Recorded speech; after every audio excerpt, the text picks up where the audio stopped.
Hi, welcome back. I'm Christine Bentley, and today's topic is all about change. You may have heard the phrase from a Greek philosopher, the only constant in life is change. There's change all around us. Maybe you even noticed that I made a change in my hair. I'm actually embracing my natural curl. Rather than resisting it, it's fun to embrace change.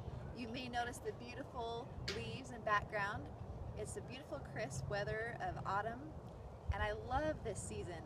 It is a season of change. So there's two types of change I want to talk about today. The first one is working with and accepting the change that naturally comes into our lives that's out of our circle of control. The second is instigating change and initiating the change that we want to attract that into our lives.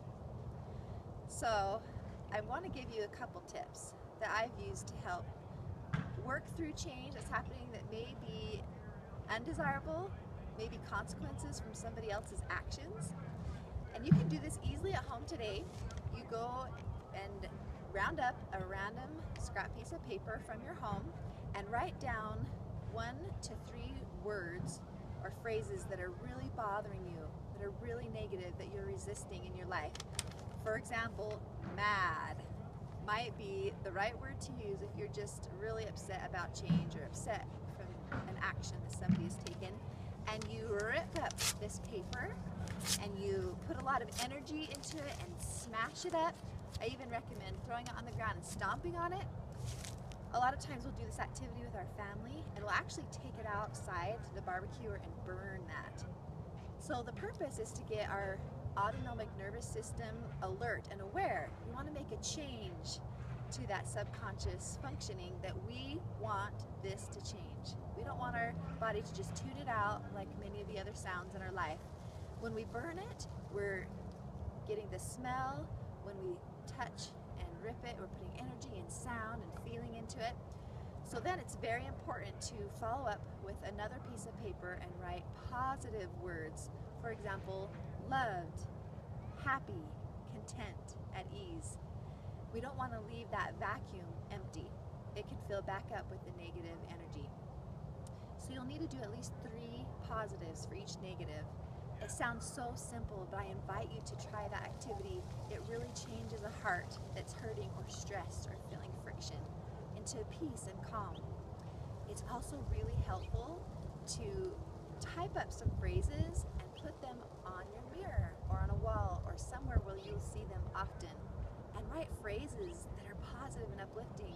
For example, I embrace change. I welcome a new adventure. I am calm and happy in my life. These concepts were taught to me by speaker Kirk Duncan, and I encourage you to visit his website also at 3keyelements.com.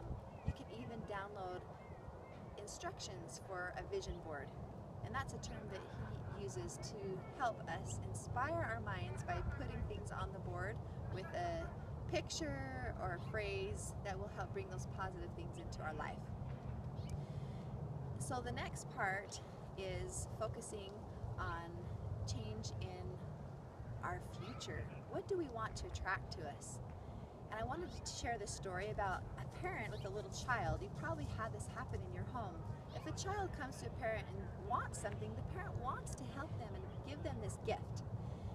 But we need to have a few steps. First, the child needs to be aware of what they want. Second, they need to vocalize it and ask for it.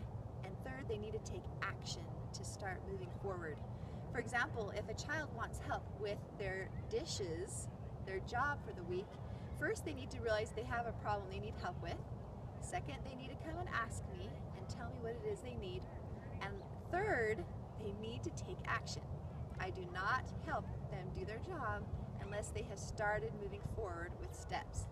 Once a parent has seen that their child is willing to take those steps, then we give them the gift of assistance and help them accomplish their goal and find success. In our lives as adults, we have a very similar circumstance with a loving Creator, a Father who is in heaven. And if we will first be aware of what it is we want in our future, second, quantify it, write it down and ask for it, include Him in our success, third, take action.